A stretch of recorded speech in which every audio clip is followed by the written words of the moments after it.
Señor, esta oportunidad, por tener oportunidad de escuchar de tu palabra para aprender de ti. Sea bendito. Todo lo que está escrito en la Biblia tiene que ver con una formación para nuestras vidas. Es nuestra guía, Señor, de cómo vivir, cómo pensar, cómo actuar, qué hacer en los momentos de dificultad.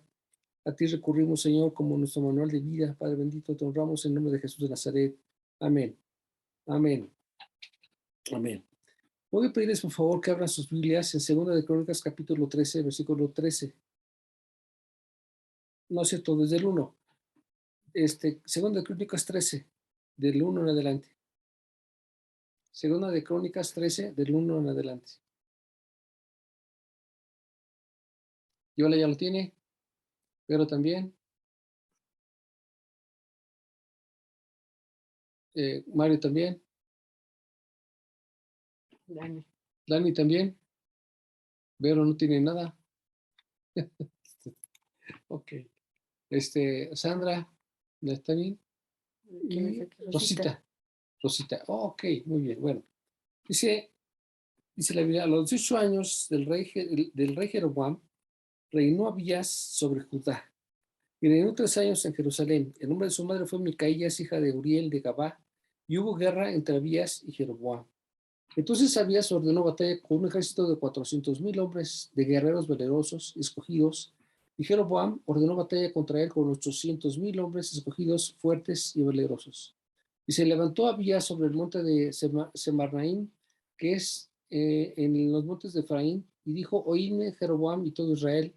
¿No sabéis vosotros que Jehová, Dios de Israel, dio el reino a David sobre Israel para siempre, a él y a sus hijos bajo el pacto de sal?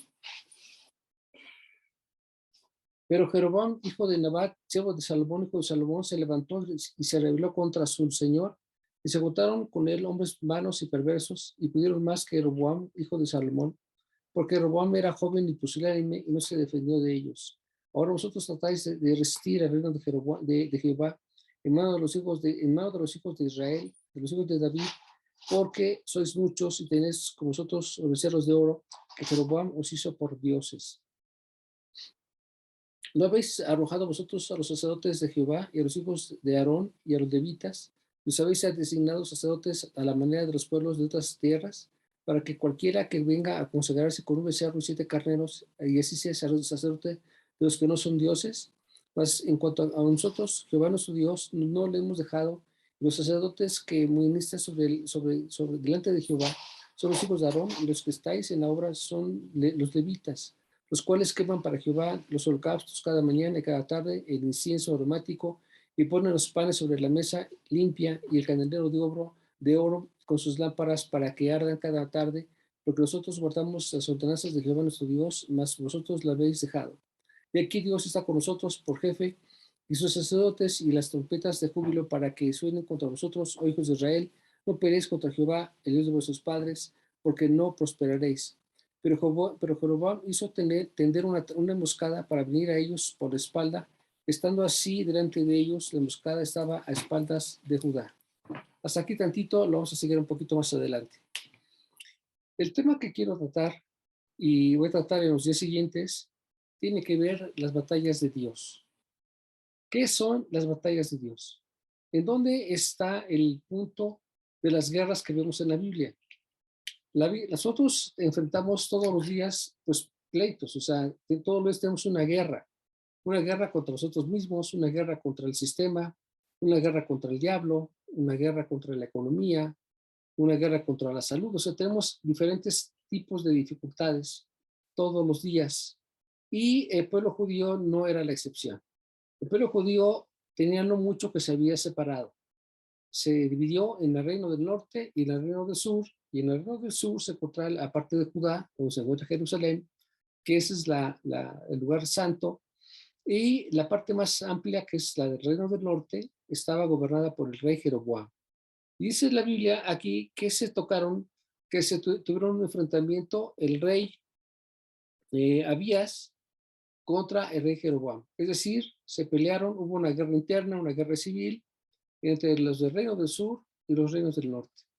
Y dice la Biblia aquí, dice: a los 18 años del rey Jeroboam reinó Abías sobre Judá, y reinó 3 años en Jerusalén. El nombre de su madre fue Micaías, hija de Uriel de Gabá, y hubo guerra entre Abías y Jeroboam.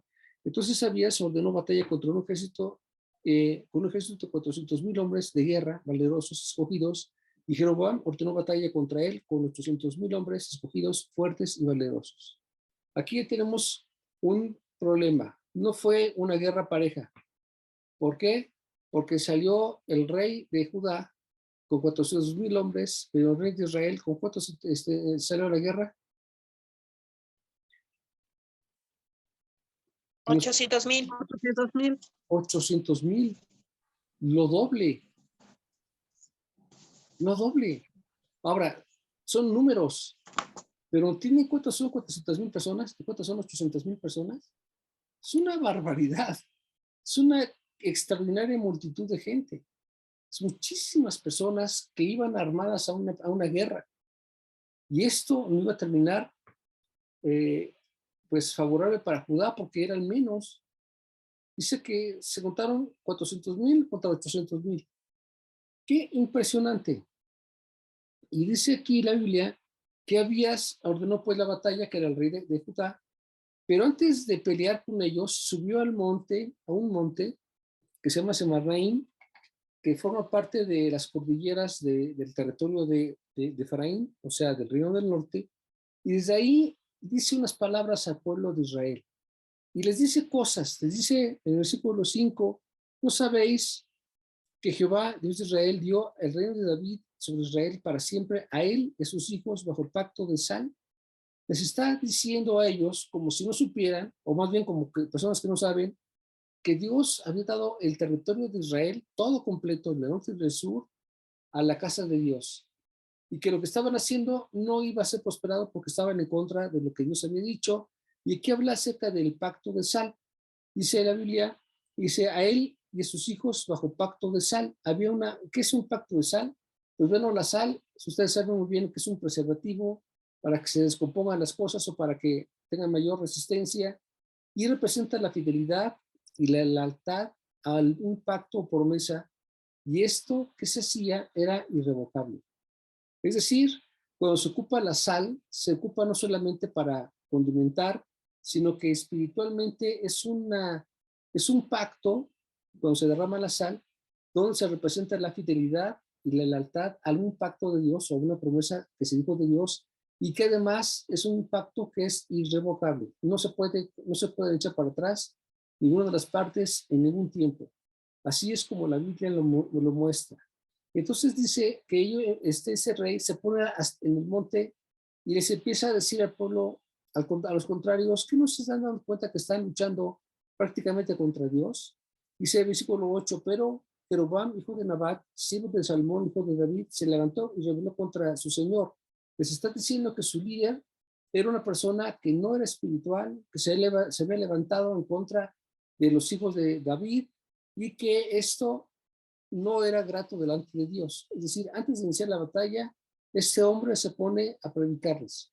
Eso es algo pero más interesante. Ahorita vamos a ver su aplicación también. Y dice la Biblia, versículo 8, y ahora vosotros tratáis de resistir el reino de Jehová en manos de los hijos de David, porque sois muchos y tenéis con nosotros los becerros de oro que Jeroboam os hizo por dioses. Y dice también que Jeroboam, ustedes se acordarán, cuando se dividieron el reino del norte y del sur, él diseñó unos becerros que dijo que eran los dioses o que era Jehová, para que el pueblo del norte no bajara al sur, sino que adoraran en la parte norte. Y él hizo unas imágenes de Tamuz, los becerros de Egipto, y les dijo que eran sus dioses. O sea, les dio una categoría que no eran, y además hizo un templo para estas deidades falsas, con sacerdotes falsos, de los cuales ellos vivían de un salario que les pagaba el reino. O sea, curiosamente los sacerdotes no tenían un salario de parte del gobierno, sino que el templo los mantenía. Entonces aquí hacían cosas, o sea, me refiero a los que estaban en Israel, en Judá, los que estaban en el templo de Dios. Entonces aquí vemos que Jeroboam se había basado en la creación de ídolos falsos, con un templo falso, con sacerdotes falsos y con una adoración falsa. Y esto, pues, esto es lo que a veces la gente hace con la idea de que cree o de poder tener pues un estandarte solamente porque ellos lo creen. Mucha gente inventa sus propios dioses. Cuando yo vi la primera vez un calendario, pues el calendario que tenemos, este, empezaba a ver en la parte de abajo que cada día tenía el nombre de un santo o santa, y después me daba cuenta que había una barbaridad de santos y de santas por todos los días. Y una vez le pregunté a un sacerdote, que yo tenía donde yo vivía, había un sacerdote joven con el que íbamos a jugar squash, y yo le pregunté, oye, ¿y estos santos y santas, de dónde salieron? ¿Quién los hizo? ¿Qué son? Dice, pues es que son cosas que la gente ha hecho. La gente ha hecho sus propios dioses, sus propias deidades. Dice, es que no lo puedes cambiar. No, no, si no quiero cambiarlo, lo que quiero es entenderlo. ¿Cómo es posible que la gente adore a que cosas que ellos mismos crean? Sean imágenes o sean personas. Los crean y los adoran. Pero el rey Abdías le está diciendo al pueblo que lo que ellos tienen son dioses falsos con un templo falso, pero que lo recto es lo que estaba en el templo de Israel, de Jerusalén, porque es un templo que Dios dijo que se edificara, o sea, que permitió que se edificara, y además estaban los sacerdotes, los hijos de Aarón, y hacían las ofrendas que Dios ordenó en la ley, los inciensos, los panes, las festividades, los sacrificios, que solamente hacían los sacerdotes. O sea, era totalmente legítimo. Y además, cuando acudían a la guerra, llevaban el arca del pacto como muestra de que las guerras son de Dios. Por eso le puse a este título de batallas de Dios. ¿Por qué? Porque Dios va adelante. En los pleitos que nosotros tenemos todos los días, tu Dios, mi Dios, va adelante de primero. No se queda atrás para ver qué pasa, no se queda arriba para ver qué sucede desde a distancia. Él va adelante de nosotros. Él va primero abriéndonos camino. Envía a sus ángeles, envía a Jesucristo, envía a sus ángeles para que abran camino, pero Él no se queda estático ante las dificultades que pasamos, sino que Él va adelante nuestro. Y esto es una enorme bendición. Entonces, este rey les está diciendo al pueblo judío, están peleando una lucha que no es con Dios, no es lo correcto lo que están haciendo. Sin embargo, ellos, aunque escucharon el mensaje, no desistieron de seguir peleando. ¿Qué es lo que los motivaba? Bueno, el hecho de cobrar un botín. Además, se sentían muchos. Eran lo doble de lo que tenía el rey de Judá. Eran 800,000 contra 400,000, lo doble. Sin duda alguna, pues estaba desequilibrada la batalla y aparentemente pues tenían ganado todo. Así que lo que menos querían hacer era desistir. No, vamos a la guerra y vamos a pelear. No importa lo que me digas, vamos a pelear y vamos a ganar además. Se sentían confiados, se sentían seguros, pues porque eran muchos, aunque las razones ya no las escucharon. Eso también nos tiene que dejar una lección, porque en ocasiones eh, la gente se va por las multitudes, por las masas. Se deja guiar porque hay mucha gente. Yo le preguntaba a una persona que se había ido a otra congregación mucho más grande, a la que conocemos, 7,000 miembros, y le decía, ¿y por qué te fuiste para allá? Dice, lo que pasa es que aquí hay mucha gente, y yo creo que si hay tanta gente es porque algo tiene que estar haciendo bien. No, no digo que no, que estén haciendo algo mal, pero tú descuidaste lo que Dios te dio a ti para buscar algo que no te dio a ti. Te fuiste por algo que no es lo real. Él lo que buscaba, esta persona, este matrimonio lo que buscaba era que sus hijos se relacionaran con los hijos de las otras, de la congregación más grande para poder garantizar una descendencia cristiana. Finalmente los dos se casaron con gente pagana y ni uno fue cristiano, ni ellos, ni los hijos, ni nadie. Así que todo fue un verdadero quebranto. Pero la intención que tiene la gente es que se va por la multitud. Pues aquí seguramente es. Y yo digo que es lo contrario, porque entre más pequeños uno tiene más atención. Yo les puedo decir que nosotros que no somos muchos, tenemos más atención que cuando yo estaba en una congregación de 300 personas. No es igual, la atención es la misma. Ya no es, ya, si vas o no vas, no importa. Si lees o no lees, no interesa. Si te va bien en la vida o no, no es problema del pastor. Si tienes un problema o no, pues es tu problema.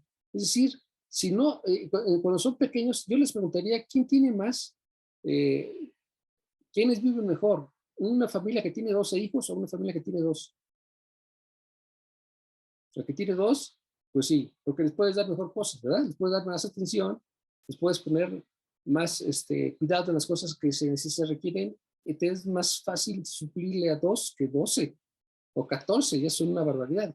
Entonces, a veces la gente se guía por los números, pero eso es un error. Dios no se guía por eso, Él se guía por su corazón. Y dice aquí que este hombre empezó a hablarles al pueblo y les decía, lo que están haciendo no tiene sentido. ¿Por qué? Porque el pueblo del norte bajó con sus becerros de oro. Escuchen esto, el reino del norte bajó con sus falsos sacerdotes, con sus becerros de oro falsos. Y Judá se presentó con los sacerdotes, porque no lo podían cargar los soldados, sino los sacerdotes, y llevaban el arca del pacto. Vamos, Dios contra Dios. ¿Qué les parece? Iban a pelearse Jehová contra Jehová. ¿A cuál le van? Porque ellos decían que los del norte tenían a Jehová. Eso fue lo que ellos entendieron, porque si les dijo, alguien les dijo que eso que estaban eran sus dioses. Aquí están tus dioses. Y tenían un templo, y tenían unos sacrificios, todo falso y todo mal. Dios los iba a escuchar. Dice el rey Abías, esto no es próspero para ustedes porque lo que han hecho no es genuino delante de Dios y esto no va a ser prosperado. Aunque él cuando estaba hablando y vio la cantidad de gente, no se imaginó que había otro problema más fuerte. Los soldados de Abías, del rey de Judá, descuidaron su atención de cuidar los vigilantes y se filtraron por la parte de atrás 400,000 soldados del reino del norte. Había 400 en el frente y 400,000 atrás y ellos estaban en medio, a la mitad. 400,000 en el medio centro. ¿Se pueden imaginar qué problema? Él no sabía lo que estaba ocurriendo hasta que de repente cuando voltea se da cuenta que están ya en una trampa. Tienen 400,000 en frente y 400,000 por la espalda.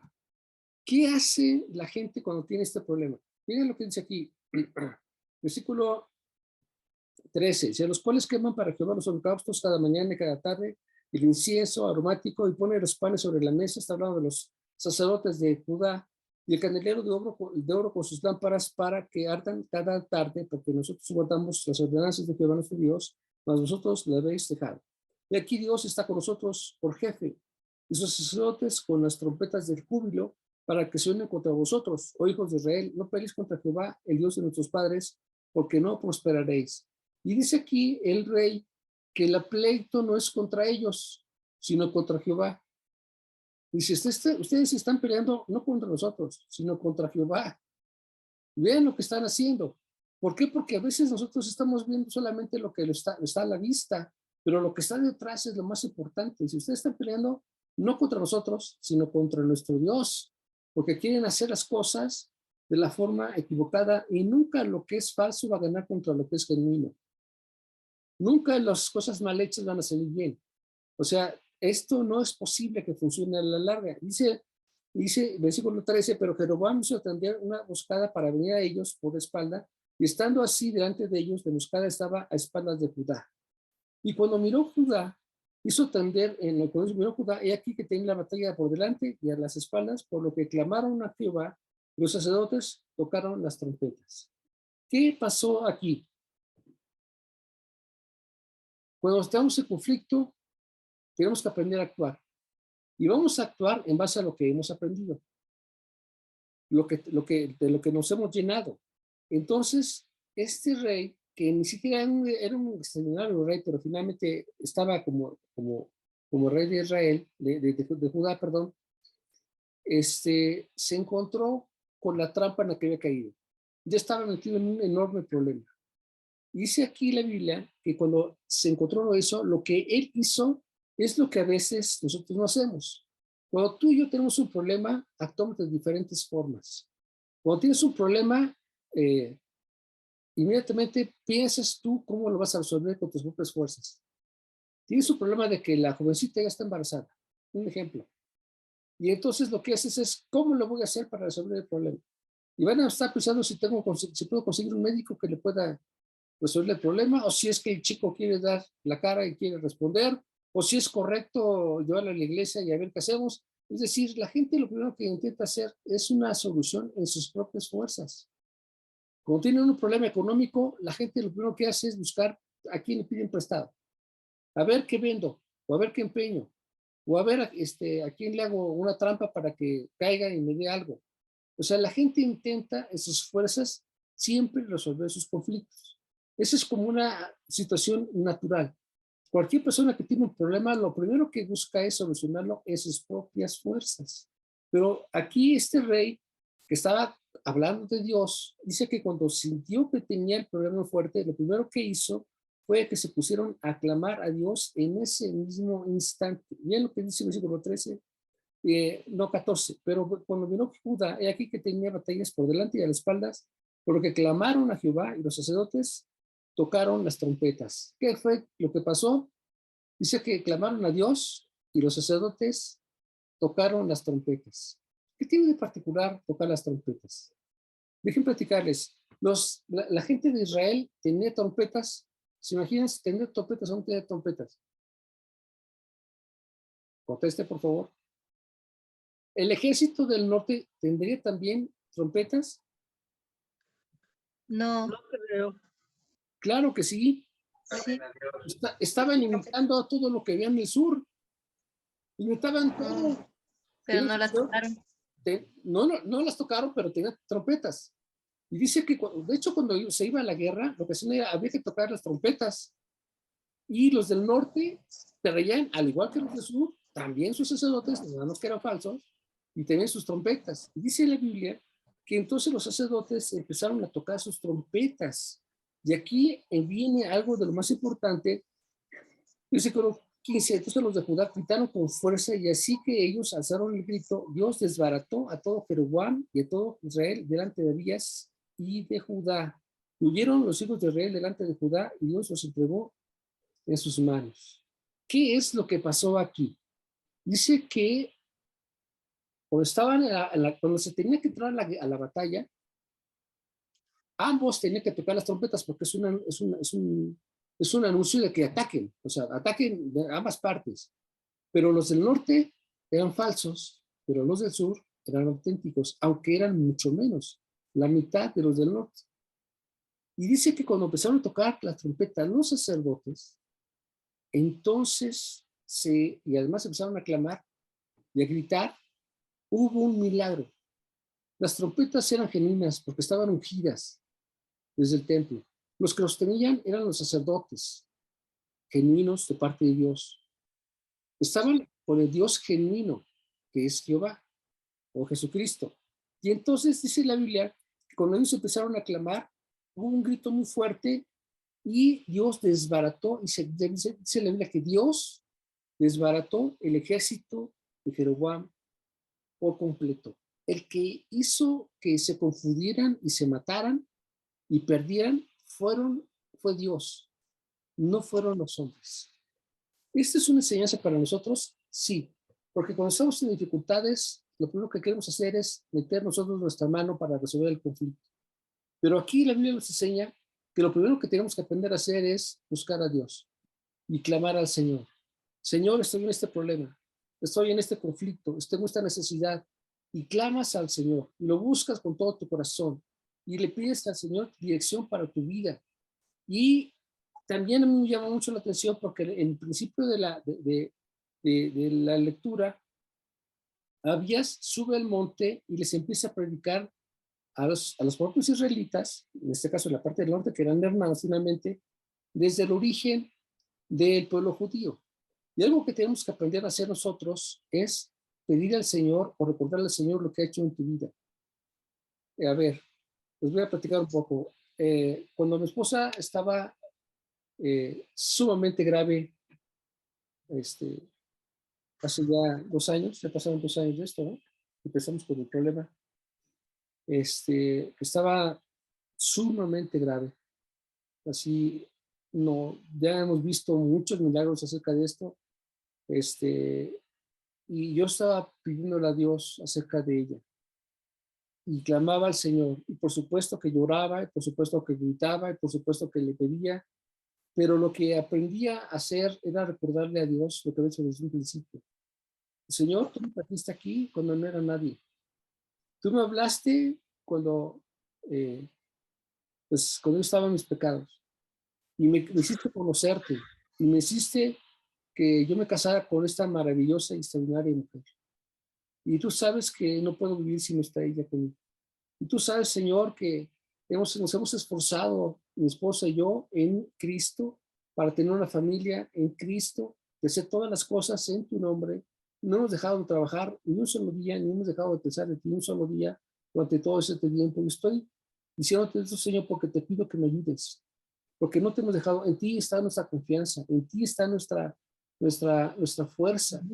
Yo te pido, Señor, porque yo he compartido de ti muchas veces, cientos de veces, y he platicado de los milagros que tú has hecho, Señor. Y hoy te pido que tú hagas un milagro, porque, o dos o varios, porque aquí el problema que veo es un enorme problema. Y te pido que hagas algo. Entonces, lo que tenemos que aprender a hacer es hablarle al Señor para recordarnos a nosotros mismos de quién éramos y de dónde venimos, y no porque sea culpa de Dios, sino porque Dios está para ayudarte. Él te quiere ayudar. Él te quiere sacar del problema, pero tienes que aprender a orar, tienes que aprender a decirle al Señor ahí a solas, no tienes que estar gritando en frente de la gente para que te vean, si no te escondes ahí, te vas. Yo llevaba a Max al camellón ahí en la mañana, en la madrugada, que nadie me veía, me ponía a gritar, levantar las manos, Señor, por favor, y todos los días y varias veces estaba ahí, mañana, tarde y noche, pidiendo al Señor todo el tiempo, cuando manejaba, cuando estaba con Ruth, el hospital, no dejaba de estar clamando al Señor, pero no, tienes que aprender a llevarlo a la batalla. Las batallas son de Dios, pero tú tienes que aprender a ser un buen guerrero. Y un buen guerrero se recuerda lo que Dios hizo en tu vida. Tú tienes que decirle, Señor, ¿quién era yo? Que tú te acuerdes cómo eras antes de conocer a Cristo. Hacia dónde iba tu vida. Y cómo fue que Dios te rescató. Y cómo fue que te ayudó. Cómo fue que te hizo que tuvieras este trabajo, o tuvieras este matrimonio, o tuvieras esta casa, o tuvieras cualquier cosa que tengas. Y recordar que lo que tú tienes y eres es porque Dios ha dado, y estás clamando al Señor, y tú que has sido una persona que has leído la palabra y que has diezmado y que te has esforzado, le puedes decir, Señor, te pido que me hagas un milagro, que me ayudes, que hagas este trabajo que yo en mis fuerzas no puedo hacer. Porque si tú no me ayudas, Señor, nadie lo va a hacer. Si tú no haces algo, Señor, nadie lo va a hacer, porque solamente tú eres el único que lo puedes hacer. Y cuando estás clamando, le estás dejándole a Dios tu carga, tu preocupación, tu angustia. Ahí se lo estás diciendo. Ahí estás con Dios hablando, y se tiene que notar, no es una oración de un minuto, de 30 segundos, no, es una oración que te lleva horas y días hasta que finalmente ves la respuesta de parte de Dios.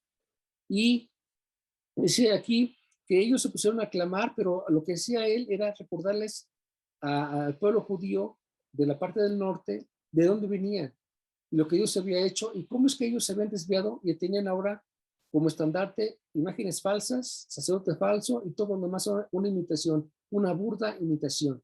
Y eso es lo que mucha gente tiene hoy en día. Las iglesias están repletas de imitación de Dios, de imitación de cristianos, no solamente de Dios, sino de cristianos, donde no son esforzados ni se han comprometido con Dios a hacer las cosas en santidad para con Él, sino que hacen las cosas de una manera que no es lo que Dios agrada.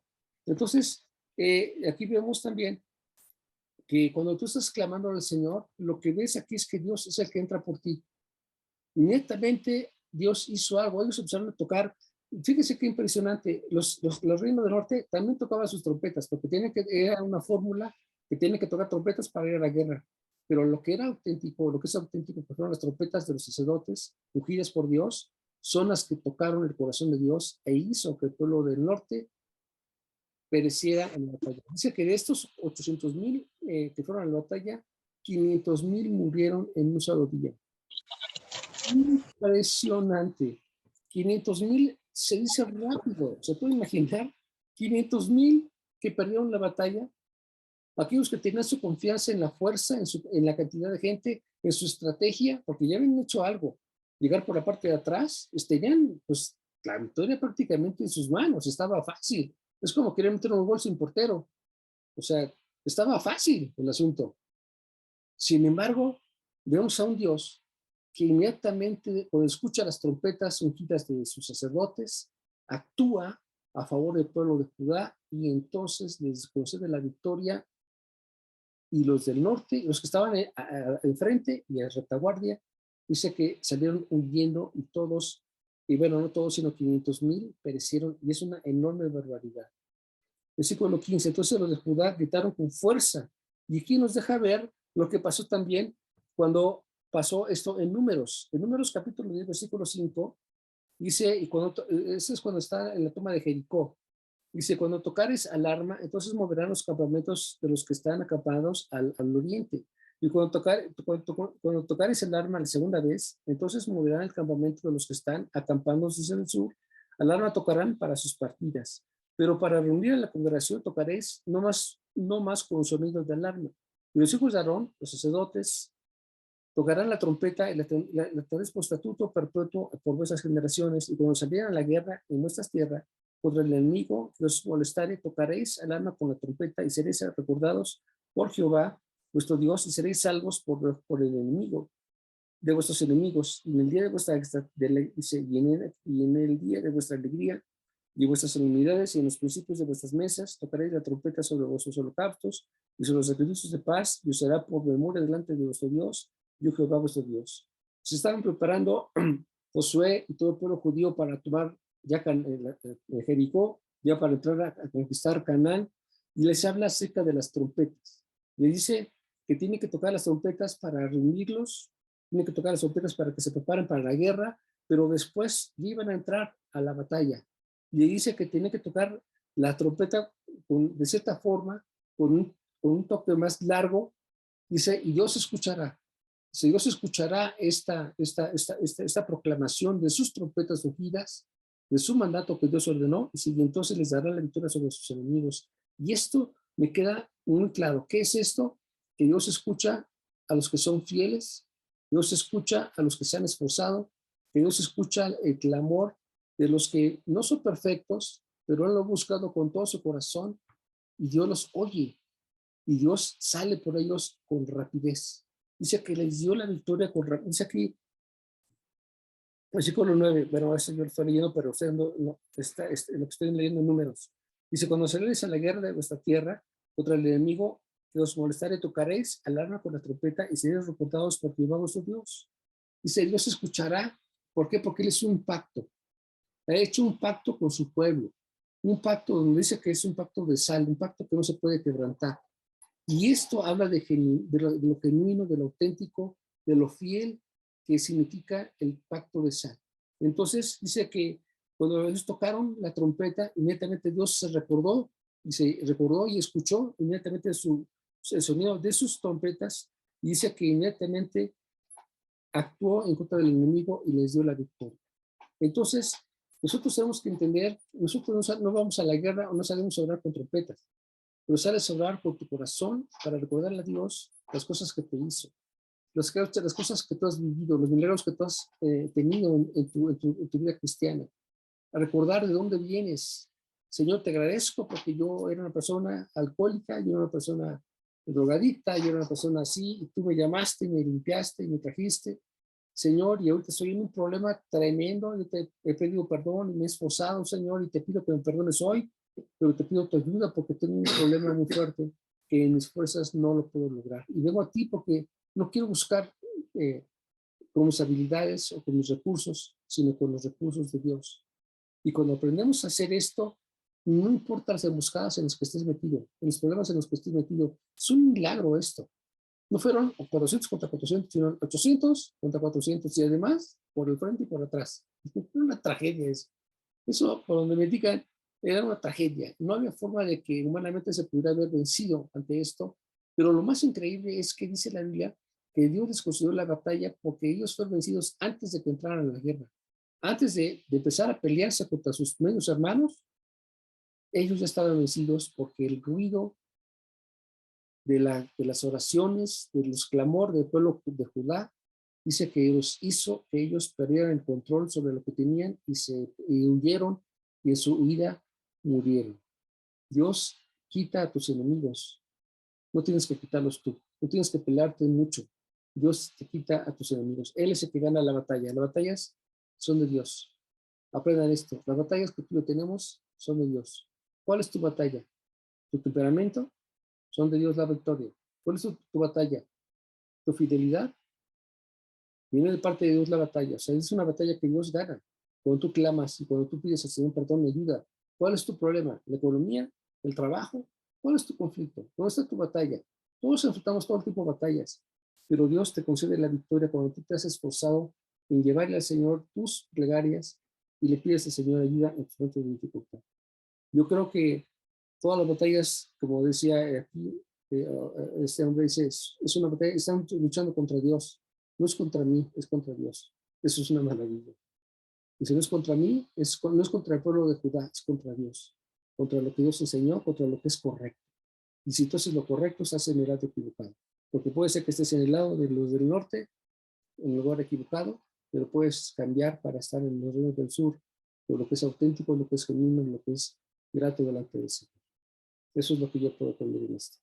Hermanos, Dios les bendiga. Pasen buena noche. Nos vemos el próximo domingo. No, Bueno, viernes. viernes o jueves. ¿O qué es? Miércoles, el jueves. Nos vemos el jueves.